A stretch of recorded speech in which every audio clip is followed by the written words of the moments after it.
nosso ego, mas a tua palavra que nos confronta, a tua palavra que nos edifica, a tua palavra, Senhor, que nos faz sair daqui melhores do que entramos, Senhor, porque assim a tua palavra tem esse poder, e ela também, Senhor, tem o poder de acrescentar a fé aos corações. Assim eu entrego a vida do teu filho nas tuas mãos, juntamente com a tua igreja, em nome de Jesus. E a igreja diga amém. Eu cumprimento a igreja com a paz do Senhor. Evangelho do nosso Senhor Jesus, segundo escreveu São Lucas, capítulo de número 2, capítulo 2, versículo de número 39. Louvado seja Deus. Eu me encontro muito feliz mais uma vez por estar na sua casa, também com a responsabilidade de pregar a palavra de Deus. Eu, meditando nesta palavra, eu pude entender que realmente, irmãos, cada um de nós tem uma chamada. Hoje eu falarei sobre isso, nesses minutos que nós temos: vocação, chamado, propósito, tudo aquilo que Deus tem confiado a cada um de nós. E aí, de repente, o Espírito Santo me fez entender que esta palavra que eu estarei pregando aqui nesta noite também é para mim. Não que as outras não sejam, mas existem algumas que o Espírito Santo fala diretamente conosco.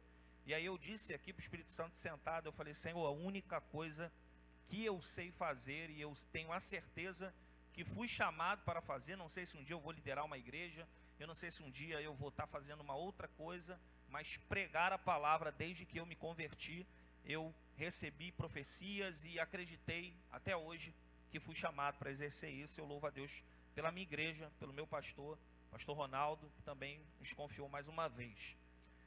Lucas capítulo 2, verso 39, a epígrafe do texto é: o menino Jesus no meio dos doutores. E quando acabaram de cumprir tudo, segundo a lei do Senhor, voltaram a Galiléia, para a sua cidade de Nazaré. E o menino crescia e se fortalecia em espírito, cheio de sabedoria, e a graça de Deus estava sobre ele. Ora, todos os anos iam os seus pais a Jerusalém, à festa da Páscoa, e tendo eles já 12 anos, subiram a Jerusalém, segundo o costume do dia da festa. E regressando eles, terminados aqueles dias, ficou o menino Jesus em Jerusalém, e não o souberam seus pais. Pensando, porém, eles que viria de companhia pelo caminho, andaram o caminho de um dia, e procuravam-no entre os parentes e conhecidos. E como não encontrassem, voltaram a Jerusalém em busca dele. E aconteceu que, passado 3 dias, o acharam no templo, assentado no meio dos doutores, ouvindo-os e interrogando-os. E todos os que ouviam admiravam a sua inteligência e respostas. E quando o viram, maravilharam-se. E disse-lhe sua mãe: Filho, por que fizestes assim para conosco? Eis que o teu pai e eu, ansiosos, te procurávamos. E ele lhes disse: Por que é que me procuráveis? Não sabeis que me convém tratar dos negócios do meu pai? E eles não compreenderam as palavras que lhe dizia. E desceu com eles e foi para Nazaré, e era-lhes sujeito. E sua mãe guardava no coração todas estas coisas. E crescia Jesus em sabedoria, e em estatura, e em graça para com Deus e os homens. Você nessa noite que crê que esta é a palavra de Deus, tome seu assento, glorificando e exaltando ao nome do Senhor. Bem, falando sobre o texto que nós acabamos de ler, eu particularmente, sempre que falo um pouco dos evangelhos, só queria que abrisse o microfone só um pouquinho, porque eu não estou me ouvindo direito. Sempre que falo dos evangelhos, eu costumo traçar alguns pilares que são básicos.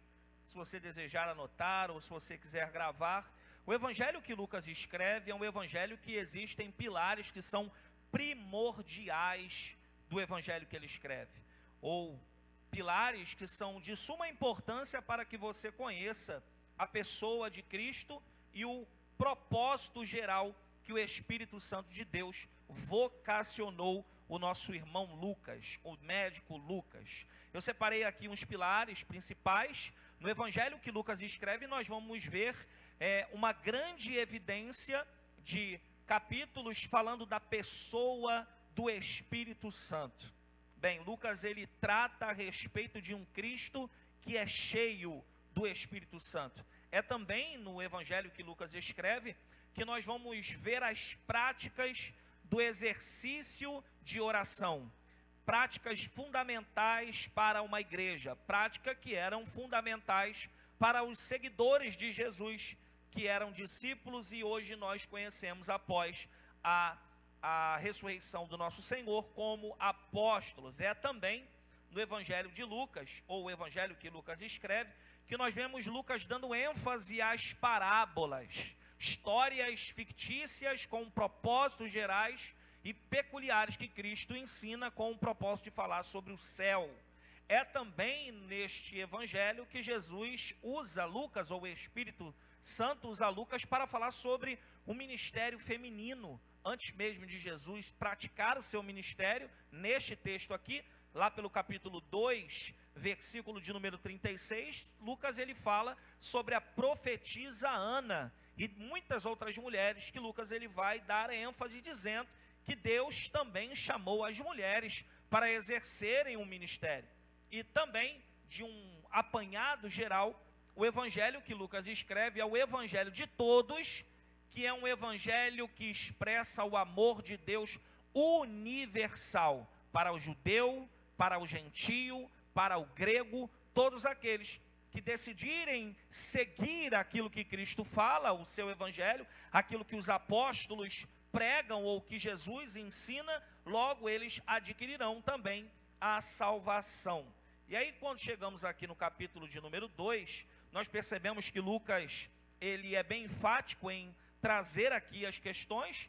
O nascimento de Jesus, no capítulo 2, ele fala sobre o nascimento, fala sobre os pastores de Belém, fala sobre a circuncisão e a apresentação de Jesus, fala sobre um homem chamado Simeão, que havia recebido uma palavra em que ele não fecharia os seus olhos, se ele não visse o seu remidor, o seu salvador. E de repente, quando ele tem Jesus nas suas mãos, o próprio Espírito Divino coloca no coração dele a convicção e certeza que aquela criança não era apenas uma criança. Aquela criança era o Filho do Deus vivo que estava vindo na terra para cumprir o propósito que os profetas profetizaram no Antigo Testamento. Louvado seja o nome do Senhor. E aí chegamos no capítulo 2, verso de número 39, onde a Bíblia nos diz que, acabando-se estes dias, os dias em que Jesus é uma criança ainda muito pequena, nós vamos ver agora o próximo relato do capítulo 2, versículo 39 ao 52. Lucas ele descreve que Cristo tem aqui apenas 12 anos. Então, o capítulo 2, versículo 39 em diante, vai dizer que este menino, o menino Jesus, ele crescia e se fortalecia em espírito. Como uma criança cresce e se fortalece em espírito? Com os ensinamentos. Cristo ainda pequeno, ou Jesus ainda pequeno, ele recebia os ensinamentos dos costumes judaicos através dos seus pais, através das sinagogas, através daquilo que era apresentado.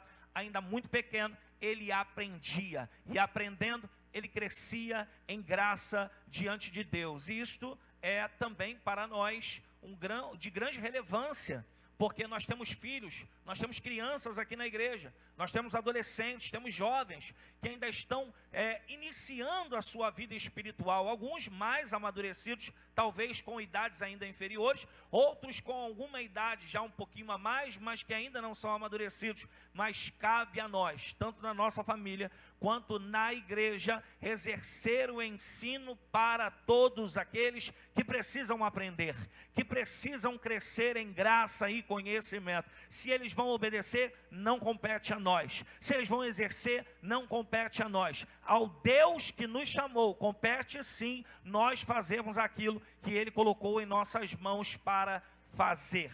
Louvado seja Deus. E aí a Bíblia também nos diz que a graça de Deus estava sobre ele. Esta graça aqui pode ser entendida de muitas questões, mas essa graça nos dá a entender que o menino era diferenciado, que o menino era visto também com essa diferença. Você vai ver que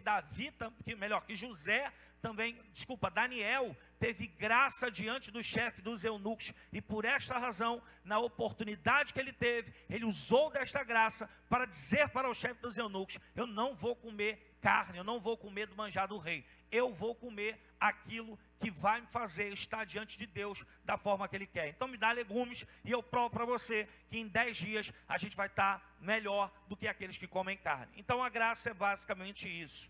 E aí o interessante aqui é quando chega no versículo 41, o texto diz que os pais todos os anos subiam a Jerusalém. Isso era um costume de todos os judeus, pelo menos 3 vezes ao ano. É sabido de todos os irmãos que os judeus, os homens, levavam as suas famílias para Jerusalém, porque ali era o costume dos judeus de prestar ao seu Senhor, pelo menos nas 3 festas mais importantes. O povo de Deus, desde o Antigo Testamento, é um povo que pratica as festas, que gosta, como foi muito bem falado pelo pastor Ronaldo aqui pela manhã, das festas que são realizadas. Isso aqui não é um invencionismo, mas lá em Deuteronômio capítulo 16, versículo 16 diz assim: 3 vezes no ano todo homem entre ti aparecerá perante o Senhor teu Deus, no lugar que ele escolher, na festa da Páscoa, na festa da colheita e na festa dos tabernáculos, porém não aparecerá vazio diante do Senhor. Bem, então era um costume normal, era uma realização de todos os judeus. Então automaticamente José e Maria sobem com Jesus para Jerusalém. Em um determinado momento, a Bíblia vai nos dizer que eles participaram daquela festa, adoraram a Deus naquela festa. E o verso de número 43, e a festa que nós estamos falando aqui, Lucas também descreve que é a Páscoa, é a celebração ao Senhor. Então automaticamente, quando eles participam desta festa, no versículo 43 a Bíblia nos diz que eles regressam, e regressando eles, terminados aqueles dias, ou seja, Lucas está dizendo que não é apenas mas alguns dias que ficaram ali, ficou o menino Jesus em Jerusalém, e não souberam os seus pais. A primeira aplicação que nós podemos entender aqui, que os pais, Maria e José, ou José e Maria, não entenderam que Jesus, não souberam que Jesus não estava com eles, porque o próprio texto nos diz que antes deles voltarem para Jerusalém, eles procuram em outras caravanas, ou seja, poderia estar Jesus com outras pessoas do lugar onde Maria e José residiam. Mas o que me chama a atenção é a seguinte questão: como um pai e uma mãe não vão dar conta de um filho que tem apenas 12 anos? Tratando-se também, aqui em especial, de uma criança de 12 anos, que segundo a cultura dos judeus, que é diferente da nossa, um homem é declarado homem de maioridade pelos judeus com 13 anos. Então, Jesus estava próximo à maioridade. Mas como uma criança de 12 anos está com seus pais numa festa e o seu retorno não é detectado pelos pais, ainda que vá, trazendo nos dias de hoje, ainda que vá para uma festa e vá no carro de alguém, o pai e a mãe procuram saber, o pai e a mãe cuidam. E eu preciso também alientar o entendimento dos irmãos, que aqui Maria já sabe, porque antes mesmo de Cristo nascer, o anjo já havia falado com Maria que ele era o Messias. Maria também sabe muito bem que o que ela carregou não era feito pelo homem, porque ela não teve contato com José antes de Jesus nascer. Então Maria carrega algo que é um milagre. Maria cria um Cristo, uma criança, que é o próprio Deus materializado em carne, materializado em uma criança. E aí o Espírito Santo de Deus ministrou ao meu coração uma seguinte pergunta: como alguém retorna de uma festa, e que esta festa foi feita para adorar a Deus, e adorando a Deus, quando termina a festa, estes que adoram a Deus na festa, voltam da festa sem aquele que deve ser adorado. Como voltar de uma celebração da Páscoa? Porque aqui, irmãos, também já é uma apresentação que vai chegar em Jesus. Quando Lucas ele escreve que depois de 3 dias eles voltam para poder achar Jesus, Lucas não está jogando uma numeração aqui. Tudo isso aponta para uma criança que é o Cristo, Filho do Deus vivo. Depois de 3 dias ele ressuscitou. Tudo aqui aponta para Cristo, ou seja, não é apenas uma criança. Esta criança, ela só tem 12 anos, mas é o Filho de Deus que vai morrer no madeiro. Então, como celebrar ao Deus na festa, adorando o Cordeiro, porque é a celebração da Páscoa, mas quando se volta sem Ele. Quando volta para casa, não volta com Ele. E aí o Espírito de Deus ministrou algo no meu coração. Porque festa aqui fala de religião. Festa aqui fala de ritual. Festa fala de uma prestação de serviço. E se nós não termos cuidado, nós somos muito bons com festa. Nós sabemos todos os exercícios do culto. Nós sabemos todos os momentos em que o culto é realizado. O momento da palavra que antecede a oferta que antecede a oração, o louvor que se inicia. Nós somos muito bons em prestar um culto ao Senhor. Nós somos muito bons em organizar uma festa para o Senhor, mas devemos tomar cuidado, porque a festa não é maior do que Jesus. A celebração que eu celebro aqui, ela só tem valor para aquele que eu presto, aquilo que eu faço aqui. Então, aqui Lucas está nos ensinando que a festa não pode ser maior do que Cristo. Não saia da festa sem Cristo. Não deixe este lugar se você não levar com você tudo aquilo que Deus tem falado com você. Você precisa levar para a sua casa a porção que você recebe de Cristo neste lugar,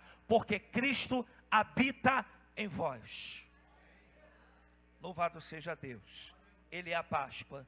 Ele é o Cordeiro. Bem, e aí a história vai se desenrolando. Eles procuram na primeira caravana, não acham. E quando voltam para Jerusalém, eles voltam a Jerusalém para certamente procurarem a Cristo. E aqui também, Lucas ele nos deixa uma pérola muito grande, muito importante para as nossas vidas. Porque Lucas está destacando aqui que Maria e José não é diferente de nós. Eles são seres humanos. Eles erram também. Só que Lucas destaca a seguinte questão. Eles saíram de Jerusalém cultuando a Deus e esqueceram Jesus. Eles caminharam de volta para casa sem Jesus. Só que quando eles detectam que estão andando sem Jesus, eles decidem procurar e decidem retornar a Jerusalém. Então Lucas está nos ensinando que Jerusalém é o lugar que nós devemos voltar quando nós nos encontramos naquilo que nós estamos perdidos, quando nós não vemos solução para aquilo que talvez não tenha solução aos nossos olhos naturais. Então Lucas está destacando uma grande ação de José e Maria. Quando eles se perdem, eles entendem que Jerusalém é o lugar em que Cristo está. Eles entendem que Jerusalém é o lugar em que eles terão uma orientação em buscar a Jesus e ter de volta aquilo que Deus deu para a vida deles. E talvez isso sirva para nós nesta noite. Se você está em dúvida de alguma decisão, se você está em dúvida de exercer alguma coisa e não tem ainda firmeza naquilo que você quer fazer, volte para Jerusalém. Esteja fincado em Jerusalém. Por quê? Porque Jerusalém é um lugar de orientação. Jerusalém é um lugar de alinhamento. Jerusalém é um lugar de respostas. Em Atos capítulo 1, versículo 8, a última palavra de Jesus com os discípulos, eles dizem: a partir de agora, voltem para Jerusalém e busquem a Deus para que o Espírito Santo paire sobre vocês, esteja em Jerusalém, porque Jerusalém é um lugar de resposta. E eu queria comparar Jerusalém como a IUEP Madureira, nossa igreja. Se você ainda não tem uma resposta, aqui é o lugar que Deus vai falar com você. Se você ainda não foi alcançado por aquilo que Deus quer fazer, aqui é o lugar que Deus abre o leque da revelação e se manifesta para que você esteja trilhando o caminho que Ele tem traçado para a sua vida. Louvado seja o nome do Senhor. Jerusalém no grego é Jerusalém, que significa base, que significa alicerce. Então Lucas está dizendo que o pensamento de Maria e José talvez é: em Jerusalém, já que eu me perdi no caminho, eu volto para a base. Já que eu perdi aquilo que eu deveria levar, eu retorno aonde é o pilar, aonde dali saem as bênçãos de Deus para a minha vida. Então não perca Jerusalém do teu coração. Não perca o sentimento em que este lugar, mesmo sendo de pedra, mesmo tendo tinta feita pelos homens, aqui é o santuário de Deus, a morada do Altíssimo, em que Ele usa homens e mulheres imperfeitos para que Deus trace a rota da sua vida. E aí quando eles chegam, o verso 46, eu já estou encerrando, eles encontram Jesus no templo. A expressão aqui é templo, mas Jesus ele não está dentro do templo, mas nas mediações do pátio do templo, porque também era um costume naquele lugar, justamente na época da festa, os teólogos estarem conversando, debatendo, discutindo sobre assuntos. Era um lugar de aprendizado. Os sábios falavam e aqueles que queriam ouvir os argumentos que estavam sendo falados iam ali para poder ouvir. Então Jesus ele está nesse meio. Na época aqui da Páscoa, os maiores mestres se reuniam em Jerusalém para essa festividade, e após tinha aquele concílio teológico, se podemos dizer assim. Um dos assuntos que eram os tópicos mais importantes discutidos na época era a vinda do Messias, porque o Cristo que estava em vida, os judeus ainda não sabiam, mas eles o aguardavam, o Messias que salvaria o seu povo. Bem, e aí o interessante é que o verso 46 diz assim: e aconteceu que passado 3 dias o acharam no templo, assentado no meio dos doutores, ouvindo e interrogando. Irmãos, ouvir sempre será o início de uma mudança perfeita que Deus quer fazer nas nossas vidas. Existem pessoas que ainda não encontraram uma realização de Deus na sua vida porque não querem ouvir, não querem aprender, acham que são autônomos espirituais das suas próprias vidas. E aqui Jesus nos ensina que Ele mesmo, sabendo que era o Filho de Deus, mesmo sabendo que era o Messias enviado, mesmo já tendo graça diante dos homens e diante de Deus, cheio do Espírito Santo, Ele está ali ouvindo homens, humanamente falando, que talvez não teriam o conhecimento espiritual do negócio como ele, mas Jesus estava ouvindo. Marcos capítulo 10, versículo 47 nos diz: e ouvindo que era Jesus de Nazaré, começou a clamar e a dizer: Jesus, filho de Davi, tem misericórdia de mim. Abacuque capítulo 3, versículo 2: ouvi, Senhor, a tua palavra e temi. Aviva, ó Senhor, a tua obra no meio dos anos. No meio dos anos faze-a conhecida. Na tua ira, lembra-te da tua misericórdia. Abacuque nos ensina que aquilo que ele ouve, ele ouvindo e aceitando, traz temor para a sua vida. E traz dentro de si um sentimento em que ele precisa de avivamento. Não só ele, mas a nação. Abra os teus ouvidos espirituais para ouvir Deus falar com você, para ouvir Deus confrontar você, para ouvir Deus ensinar você, porque se você ainda ouve Deus, é sinal que Ele ainda quer falar com você, é sinal que Ele ainda quer ter uma prosa com você. E se talvez você não tenha ouvido Ele, talvez a interferência seja no seu ouvido. Talvez a interferência seja porque você está querendo ouvir com o ouvido. Mas nós que somos crentes não ouvimos com o ouvido. Nós ouvimos com o coração e nós adoramos com o incenso suave da oração.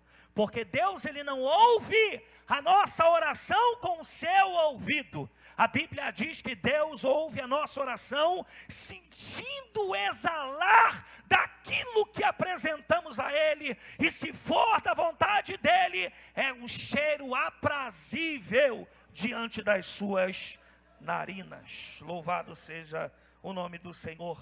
Juízes capítulo 7, versículo 13. Chegando, pois, Gideão, eis que estava contando o homem ao seu companheiro um sonho, e dizia: eis que tive um sonho, em que um pão de cevada muito torrado, provado no fogo, rodava pelo arraial dos midianitas, e chegava até a tenda, e a feriu, e a caiu, e a transtornou de cima para baixo, e ficou caída. E respondeu o seu companheiro e disse: não é isto outra coisa, senão a espada de Gideão, filho de Joás, varão israelita.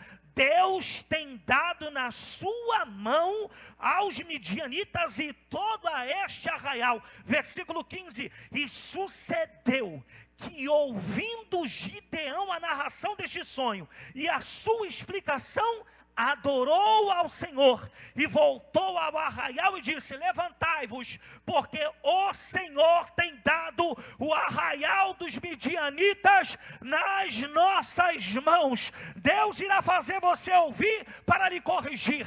Deus fará você ouvir também para que você chegue a lugares e conquiste lugares que Deus tem reservado para a sua vida. Tem alguém aqui que crê comigo nisto? Que Deus te levará a lugares para você ouvir, assim como Gideão, aquilo que Deus tem para fazer na tua vida, na sua casa. Louvado seja o nome do Senhor.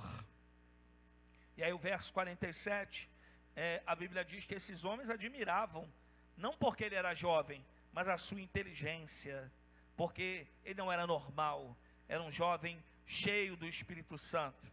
E aí o verso 48 diz que quando Maria e José chegam como pais e vão repreender. Nós estamos aqui há 3 dias te procurando e você sumiu.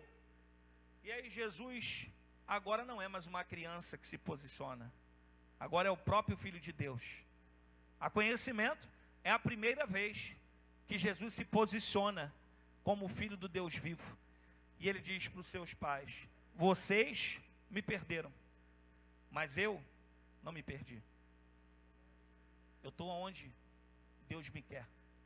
Eu estou fazendo aquilo que os profetas disseram, aquilo que a Trindade junto comigo decidiu que viesse ser feito. Vocês me perderam, mas eu não me perdi. E aí o Espírito Santo de Deus gritou no meu coração.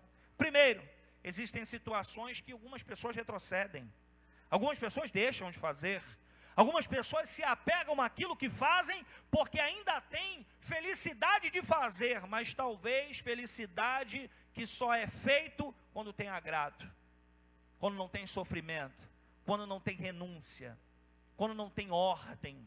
Mas Jesus não. Jesus é aquele que, independente daqueles que retrocederam, o lugar que ele escolheu estar é em Jerusalém, fazendo aquilo que Deus vocacionou ele para fazer. E aí o Espírito Santo também ministrou meu coração outra coisa, porque para alguns, estar isolado, como Jesus aqui está de Maria e José, é perca. Mas para Jesus, não. Ele está no propósito que Deus chamou ele para estar. E muitas vezes isso acontece na nossa vida. Nós vivemos a solitude de Deus. Se você que não sabe, solitude é diferente de solidão. Solidão é quando as pessoas nos abandonam, igual Jesus foi abandonado no monte orando. Solitude não. Solitude é quando nós nos separamos para fazer aquilo que Deus requer que nós venhamos fazer. E para que nós venhamos fazer, Deus tira do nosso meio as facilidades para nós exercermos aquilo que Ele tem na nossa vida. Nós não somos daqueles que retrocedem, nós somos aqueles que ficam.